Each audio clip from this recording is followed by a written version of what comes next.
Lily Sais, thank you so much for being here with me on Unbroken. Thank you for having me. I'm excited to be here. My pleasure. So, why don't you start by telling us a little bit about your background and how you got interested in the three principles? Yeah. Prior to coming into the three principles understanding, I was a school psychologist. But what actually led me to the three principles was my own mental health struggles. So I struggled with anxiety for a lot of my life. But then it really ramped up in 2011 when I had a panic attack. I had a bad reaction to a medication. Um, And so I had a panic attack that involved derealization and depersonalization. So this feeling of like unreality and like I was losing my mind. And I had it when I was driving Oh, and on the freeway in Los Angeles. And actually, quite a few people, like their first panic attack will be driving or on a plane or something like that. But so, as what happens with some people is then I started having like panic about panic and, associating it with driving and living in Los Angeles. We do rely on our cars a lot. So, I had a lot of thinking about it. And so I just tried so many things. I've always been interested in mental health. Um, and I just really ramped it up after having a panic attack. And I tried, and some of it I'm really interested in, somatic therapy, neurofeedback, cognitive behavioral therapy. And so I do it. And I also get really into it. I'm like, oh my God, this is going to be it. And I'd want to, and think about sharing some of it with my own, the students that I would see and bringing it in and going on retreats. And so I get really into it. But nothing was long lasting for me. I would still find, and I think a lot of it was I built up this idea that I was different. There was a lot I needed to do for my mental health. And sometimes if it was like biohacking and the importance of sleep and mantras and a morning routine, so I think these things that can be maybe helpful for some people or meditation and mindfulness, because I can then take it to like the nth degree and be like, well, I'm going to be certified to teach meditation and mindfulness, which I was, or I'm going to be certified to teach yoga to children. And if I do these things and I'm going to meditate every morning and every night um, and I just was like burnt out and tired and still anxious. So after 7 years of like a lot of trying to have the perfect diet, the perfect routine, it was like another day of barely making it to work with panic that I just put into Google again, like, I don't know, anxiety, panic help.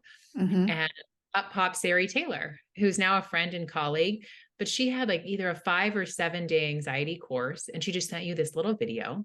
It's like 30 minutes every day. And she introduced me to the principles. And Oh. and this is in May 2018, or like right before then. And I kind of just thought, all right, here's this other thing I'm going to try. But I heard things that I hadn't really heard.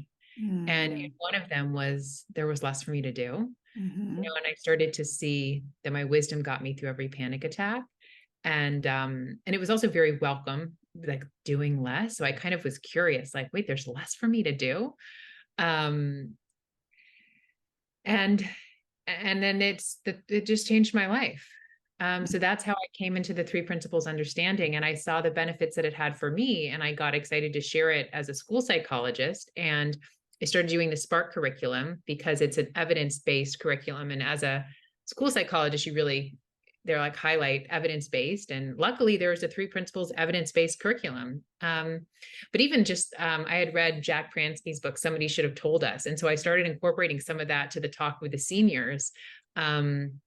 Just especially like that green, yellow, red light, like when to make decisions, how to Mm. just I felt like some really important lessons. So I started sharing the principles as a school psychologist, but then I still had this desire to share it with adults because I was like, why didn't anybody tell people with anxiety about this? That it was so simple, so long lasting. And just for me, it was the simplicity was because I had never heard anybody say, oh, there's less for you to do.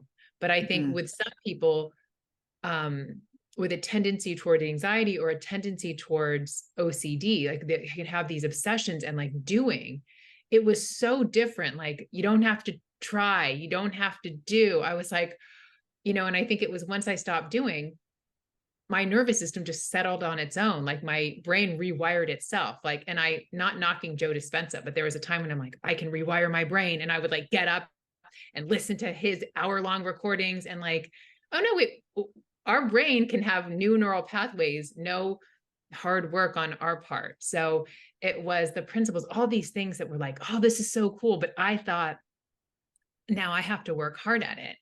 And for me, when I worked hard at it, I think for other people, maybe they can do it and they don't have more thinking about it. For me, and a lot of people that are drawn to me, the more we thought about it and tried, the more we stayed in our head and the Mm. more we like ramped up probably the stress hormones. So yeah, it's kind of a long thing. So I got excited to share it with adults. And then I finally started doing it during the pandemic because people were online. Mm. Right. Wow. Oh, that's great. And one of the things, there's so much in there that you said, but one of the things that really stuck out to me was your feeling that you were different, that somehow, and this is so common, and I did it too, we feel like, oh no, my problem is a little bit special, it's a little bit different. I'm not like everybody else. Can you, I don't know, I just wanted to touch on that a little bit. And I think it's important because what we're pointing to in the principles is how we all work exactly the same, right? Yes, Yeah. yes. I well, I used to think I'm just an anxious person. So that was kind Mm. of this one story, which is so funny because I would never think of myself as an anxious person. Now, I mean, I definitely have a tendency towards anxiety. Like that's where my love letters will go rather than something else. But um, especially when I, after having a panic attack, I was more like, I have like severe mental illness, or I could. And so that Mhm. was my children's father, who's my ex-husband. Our brains just work a little bit differently also. I think maybe also having ADHD and like some neurodivergence. I remember one time, I don't know who asked who first, what are you thinking? And I told him everything that I was thinking, which was a much busier mind than I would have now. Mm. So there might be times when I would just probably, I don't know, if someone asked me now what I would be thinking, it might just be, I don't know, one thing, but I think back then it was, and so I told him and I was like, what about you? He said, nothing. And I remember being like, and it was just so, but I think my mind was busier, but sorry, this was a tangent. And I guess there was two things of why I thought I was different. He also was much more in a state of well-being, which I am in a state of well-being now. But I thought I didn't recognize it as just like, oh, that my mental health was always there. I more took it as like, he can stay up late, he can eat the snacks, he can watch TV. I'm different. Like I thought for me, I was struggling with my mental health, but also I could lose my mind. Mhm. I was really like, um, I sometimes would be in this thing of jealous of other people that could just live a normal life. Like I can't, and he would just whatever, like stay up late and like fall asleep in front of the TV. And I would be like, um jealous but also like feel bad for myself, like I can't do that because Mhm. I'm like have a mental illness. I can't just watch TV and wake up and drink coffee. Like I have to have my hour-long night routine and my hour-long morning routine just to maintain this horrible place that I'm at, because but also if I don't, I could have a panic attack and maybe lose my mind. And so it kind of wavered between jealousy, indignancy, but also like I'm struggling. So, but I was, it was all an illusion too, because Mhm. I didn't. Um, Now I I look at my phone and read my book, and sometimes I just had such a story. I thought I was such a, oh my God, I had trouble sleeping. I fall asleep all the time to TV. Like it's harder for me actually sometimes to stay awake to my boyfriend because he's like, I just, we want to watch a show. But I thought, oh no, I can't just fall asleep to TV, the blue light and the like, I need to have this long routine.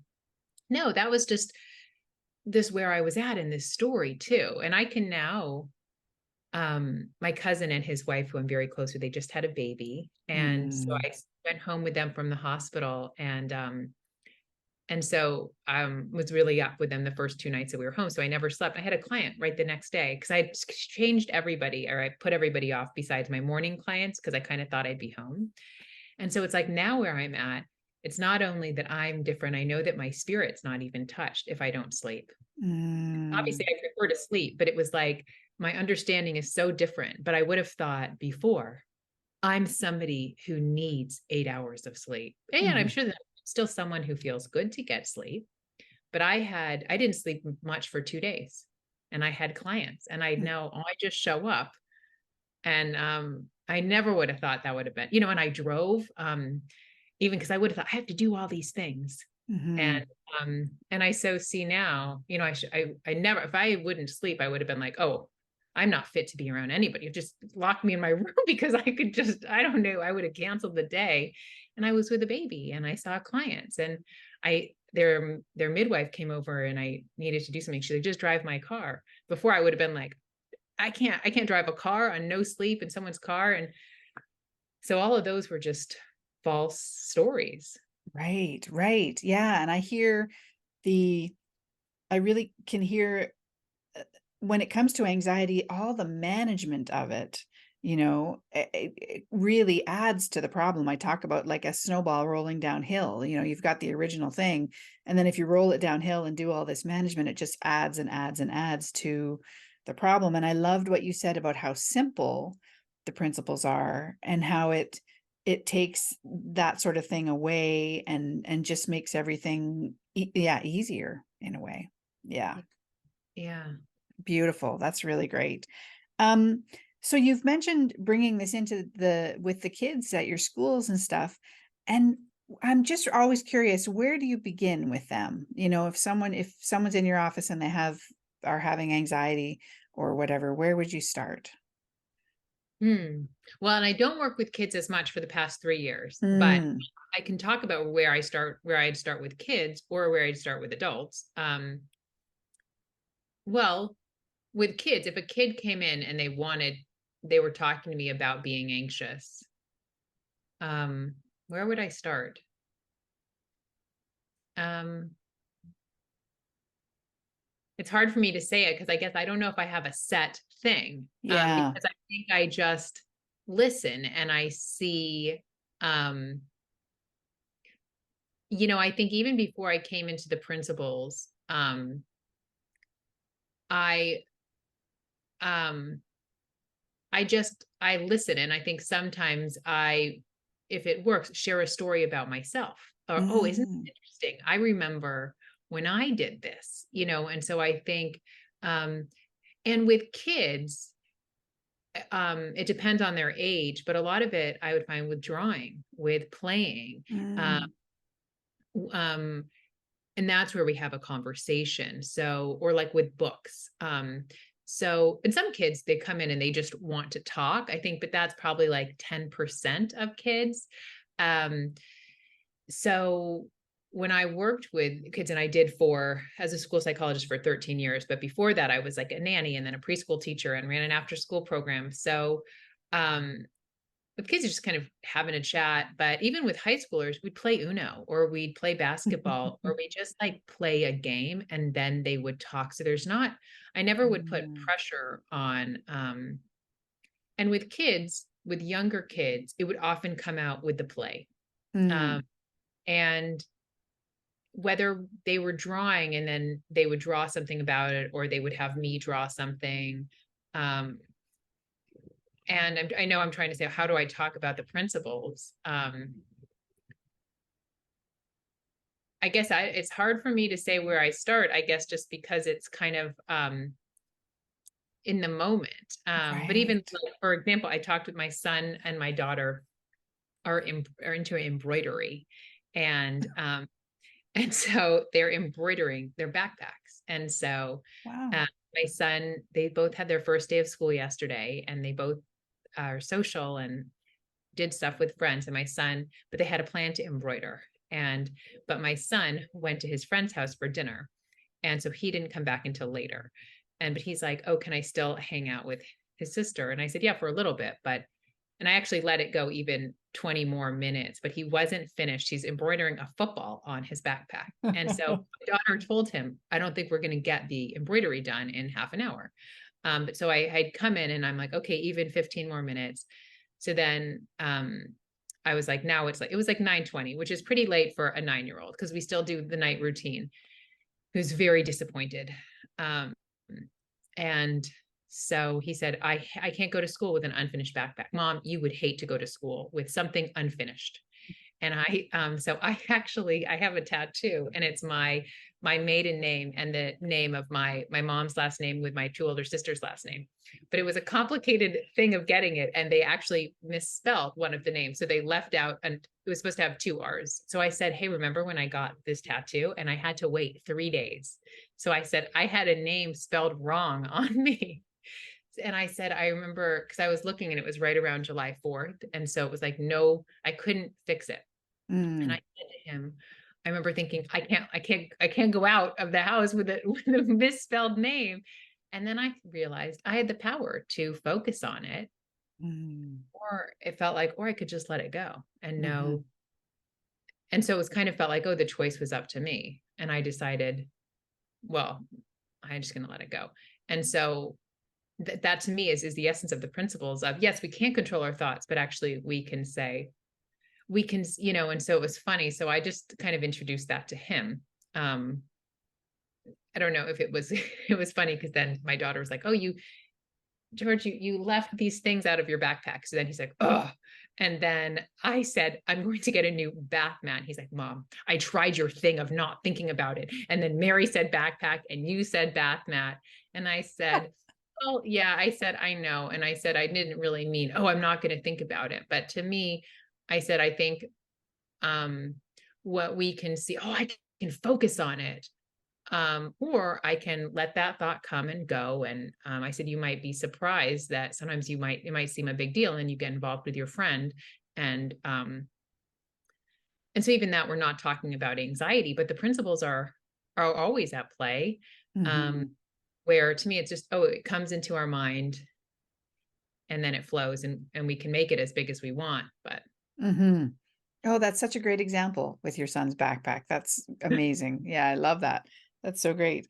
Um, and looking back at your experience of with anxiety and that kind of thing, I one of the questions I had for you was if you could, if there was sort of one thing that you could share, and maybe you've already touched on it, about the experience of anxiety, what would that be?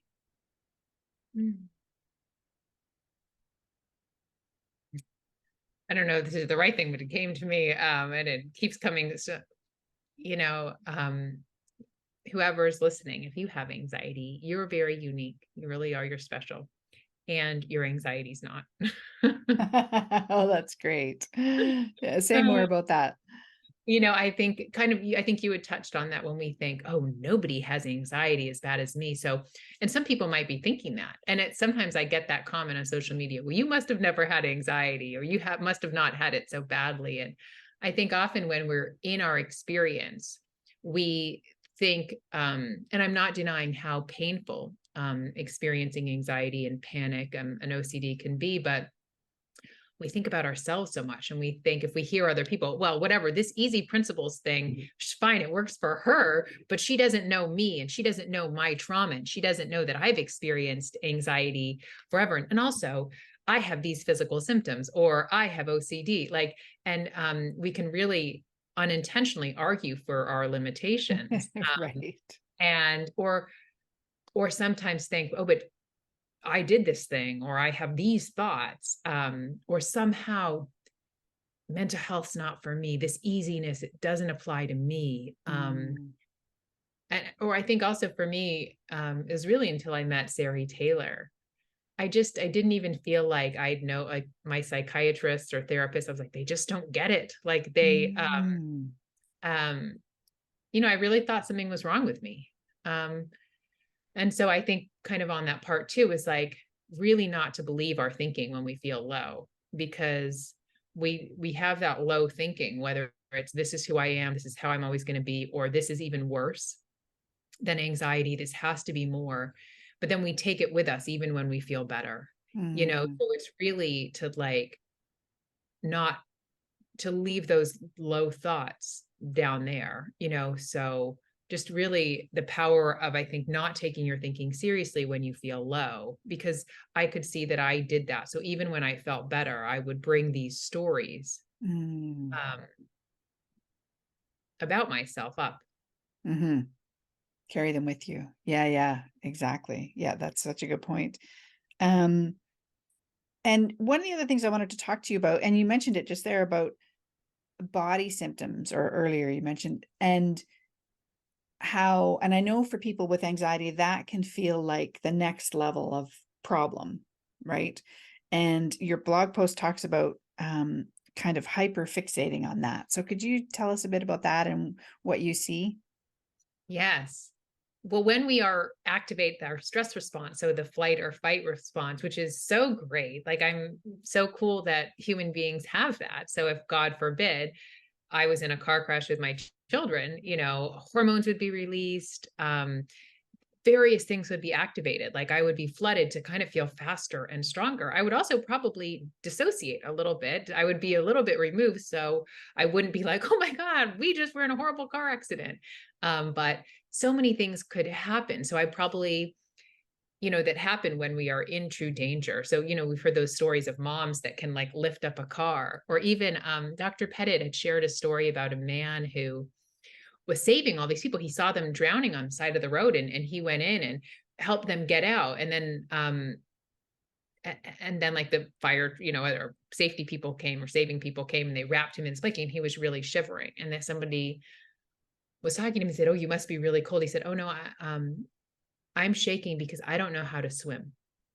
But Oh. something had happened to him and that wasn't even to him, but he went into this life-saving mode and Mm. was able to somehow jump in and save these people. So the reason that I brought that up with physical symptoms is there's body-wide changes that happen um, when we go into fight or flight or a stress response, whether it's to actual danger or just perceived. So that's what can happen with anxiety is it's very helpful in real danger, but not so much when if I just started to feel anxious on this call. Well, if I felt anxious and then I thought there was a problem with it.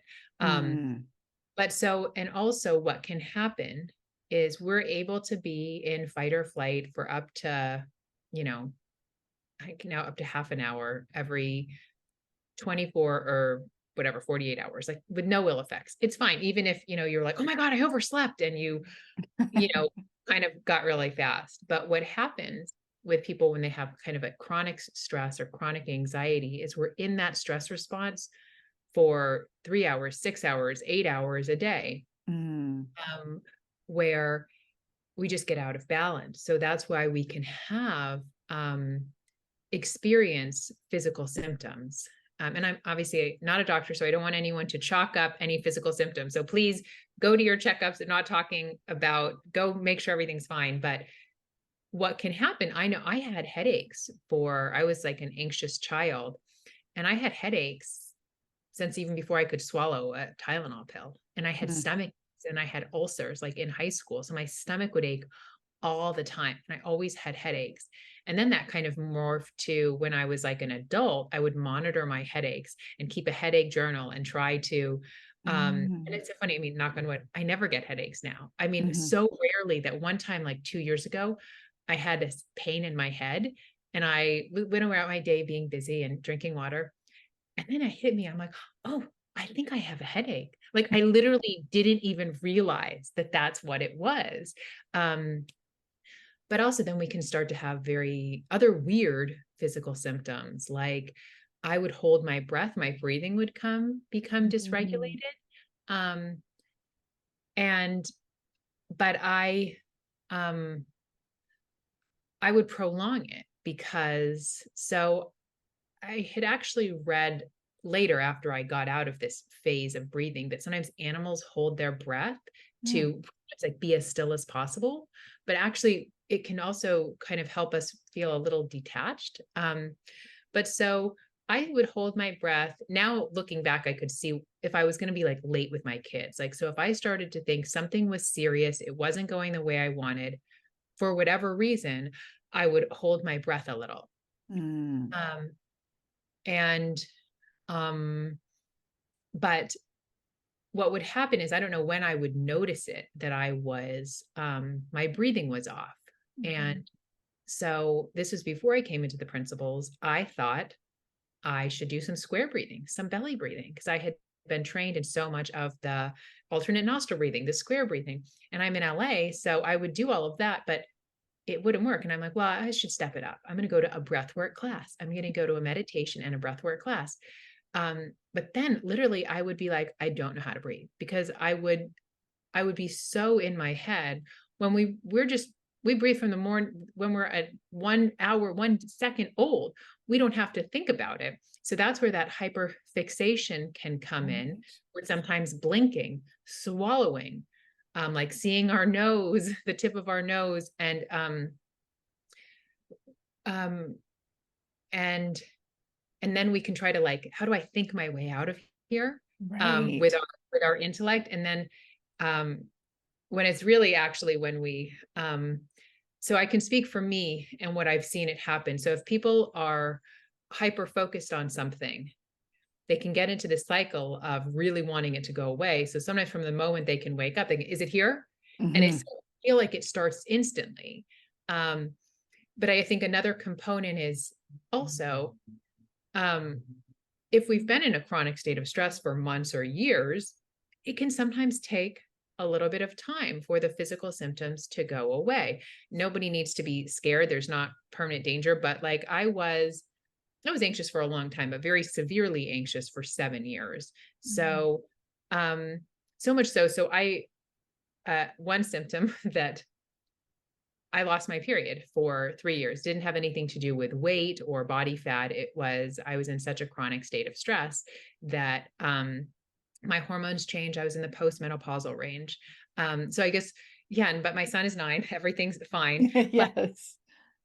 um, like our body's going to take, sometimes a symptom can just go away, but sometimes it takes a little bit of time, just because I don't want to scare anybody, like, oh, there was just a little bit of damage because we were in fight or flight for longer than we needed to be. And Mhm. it's often what I found is the symptom that we're the most desperate for to go away. Yeah. Like for me, I don't know. I did actually have a lot of thinking about headaches and stomach aches, but I have no idea when those just fell away immediately. Like, and I would Mm. burp, I would have eye twitches.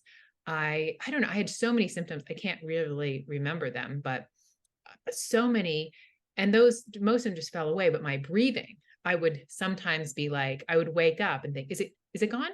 And it was even after my driving anxiety and certain things fell away, I was like, why is this breathing thing here? Mm. And um, and it wasn't until I had an insight about that, listening to a podcast of Nicola Bird. She had John L. Makadam on, and he was like, something clicked when he was saying, well, what if you had all this progress? All right, what if this physical symptom was still here? And I realized at that moment, it was like, oh, my life is so much better. So, okay, my breathing is still weird. And I don't know, at that moment, I just stopped checking on it. And then next thing I knew, Mm. because I think what sometimes people can get in that kind of compulsive awareness of, I'm seeing progress, but what about this one area? And it's often when we take our attention away that then it falls away. Right. Yes, exactly. No, I love that. Um, and it made me wonder too, do you ever have symptoms crop up nowadays? Yeah, I haven't had the breathing one, but I had it around, I guess like 3 years ago. It was, I noticed, my kids were gonna, it was still like pandemic time. So the world wasn't too open, but they were gonna have a friend sleepover.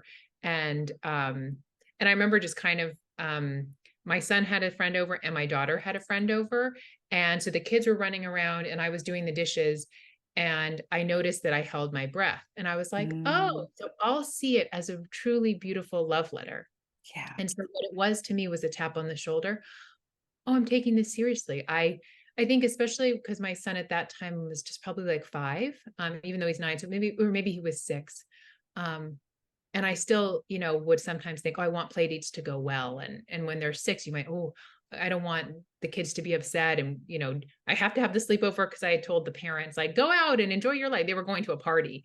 And so I remember, I think running around and probably thinking, oh no, what if they fall? What if they get upset? And holding my breath. Um, Mm, and um, so that was the last time that happened. And I don't know if sometimes I'll like my stomach, but it'll be much like a shorter thing. But sometimes if I'm going to a party or I'm going to on an airplane, my stomach will just hurt. But I'm like, oh, makes sense. mhm, And I just nothing to do. Um, and um, but I think, or sometimes if I notice, I think it was last year, 2 years ago, it was last year for my birthday, I noticed that I was like a little dissociated when I was cleaning before people coming over. And my mm, boyfriend was talking to me and I felt like I was removed. And so I was like, oh, so for me, I truly see them as love letters where it's like I'm taking it too seriously. mhm, So it might sound strange if people are, but like I'm grateful for those signals because mhm. um I truly see them as friendly alarms. Yeah, yeah, I think that's such an important point that we look at them so totally differently once we see what they really are. As you say, I call it a mindfulness bell. It's just, and I love what you said about it's just tapping you on the shoulder, letting you know, hey, you're caught up, in your thinking at the moment. And yeah, they're real gifts. And when we see them for that, then they don't need to linger or, yeah. Yeah. And also just the noticings, oh, Hmm. like, yeah, sometimes I have a habit of taking things too seriously. Okay. Yeah. You know, there it is, and so I really think the noticing without judgment, and just the noticing's enough because there's nothing I need to do because, Hmm. oh, because I know it's not that serious. Life is never that serious. It's all okay. Hmm. Yeah. Yeah, exactly. Such a good point. Um, so we're coming sort of towards the end of our time together. I just wondered if there's anything we haven't touched on that you'd like to share for people who might be dealing with anxiety. Hmm. You have everything that you're looking for. It, Oh, nice. I think really do because you have clarity, you have peace of mind, you have calm. It's always there. And so you don't even have to go looking for it. It's when everything settles, and also that you're designed to settle. Hmm. But that that's when it's like right there. I don't know if I knew that it's like everybody that's listening is sitting in the middle of mental health, sitting in the middle of clarity, um, sitting there. Because sometimes even people say, oh, it's horrible if I took a medication, then it's the medication. Well, no, I mean, I'm not meaning to go on a tangent on that, but like it just quieted your mind and there's your well-being. It's right there. Um, and I think one time actually I was recording a course in November. It's August now. And I had been talking a lot and I was like reading some poetry of Sue Pettit's. And so my breathing actually started to get dysregulated, but I used my intellect and I was like, you know what? It must be because I'm putting pressure and I've been sitting and recording. I need to go to like a soul cycle class. I need like a lot of exercise. And so I did all this stuff. It was so funny because it's like, and it wasn't until whatever soul cycle was so loud and I went all these times and just for these few days. And then suddenly I was like, oh, and I had one day where I just sat and did nothing. And I went to record and I realized, I don't know how I realized that the only reason my breathing was dysregulated was because I was talking. Right. I was talking much more. I was recording for like 6 hours. And what it felt like was, oh, I took the long way home. Like I'm looking for peace and good feeling at Soul Cycle. And there wasn't anything wrong with that, but it was like 3 days that were just a waste. And it wasn't until I actually did nothing. Because Soul Cycle actually was fun, but it was so loud that it hurt my ear. So then I was like, now I need earplugs, and I tried like 3 different ones, and actually I was like one class isn't enough, I need 2 classes in a row. So I had to, but I had done a package and I needed to figure out how to do 2 in a row and how to have my boyfriend get the kids. And it was like, and so the day I did 2 in the row, the earplugs made it weird. So then I was there in the second class and I have diabetes and I was like felt like low blood sugar. So it was so funny because it was after that I just went home kind of feeling defeated. And it was when I stopped I had that insight. I Yeah. really, and that's where it's like, but also I didn't beat myself up. That was so also with anxiety, I didn't mean to go off on a tangent too, is like, we don't have to do it perfectly. Every time um I wouldn't consider myself to have disordered anxiety. I never have panic attacks. I don't have OCD, but sometimes I still, like that example, sometimes I still have a setback of sorts. And now I don't see it any differently as having a little symptom. I'm like, oh, because truly my understanding goes deeper. I used to think Mm, I'm doing the principles right. Even though mm. I would hear people that would say, no, like they're still human, but I was like, well, I might, if I just do them perfectly, like I'm always going to feel present and happy. And no, because we're humans, but I notice it mostly at irritability or yeah, like the moment I hold my breath, oh, I notice it. So I don't take myself so seriously. And so I think I see wobbles or whatever as just truly opportunities. And that's why I think my understanding, I have insights all the time that really like seem to profoundly, like I'll see new things still 5 years, and I know there's going to be more for me to see. So anybody that's feeling anxious too, like I guess it's not to put too much pressure on yourself for the moments Mhm, you get caught up, or because it doesn't mean you're doing anything wrong. It just is mhm. really opportunities to like to see things. Yes. Yeah. Opportunities for greater insight. That's so true. Yeah. Yeah. I love that. Well, this has been amazing, Lily. Can you tell us where we can find out more about you and your work? Yes. I really like posting on social media. So if anybody has social media on Instagram, oh, I mean, I always try to start with the ones that don't have any hypheny things in front of them. But Right. on TikTok, I'm just at peace from within. And Okay. but I know Instagram can be also annoying and unpleasant. So I do have a website, which is just peace dash from dash within. And there's everything that you want there. I'm also on Instagram, which is an underscore piece from within. But if you're on anywhere, you can usually find all of my stuff. So if you on YouTube, I think I'm just at peace from within as well. Hmm. And there, I mean, I have a lot of long free videos on YouTube and on my website, and then on Instagram and TikTok a lot of shorter. I think Instagram is like a greater wealth because I'll do a lot of like Q&A videos. So if people ask questions, I answer them, and it's a fun medium for me, fun way to just share about mental well-being. I hopefully in a hopeful way, a lighthearted way about anxiety. But then I also have, so that's so much free content, but I also have courses and options if anyone ever wanted to work one-on-one or learn more about how to have peace from. I share a lot about what was like my personal struggles, which because those are the people that are drawn to me, kind of specifically driving anxiety, Mm. derealization, intrusive thoughts, physical symptoms, health anxiety. Um, but actually, usually everyone's anxiety falls away, and then we end up talking about relationships and sometimes jobs, like and work and career. But anybody that I work with long term, it's the anxiety falls away, and then we focus um, on general life stuff. Nice. Oh, that's great. Well, I will put links in the show notes at unbrokenpodcast.com so people can find where you are on the World Wide Web. Well, thank you so much, Lily. It's been just lovely chatting with you. Thank you so much for having me on. It's been lovely. Take care. Bye-bye. Bye.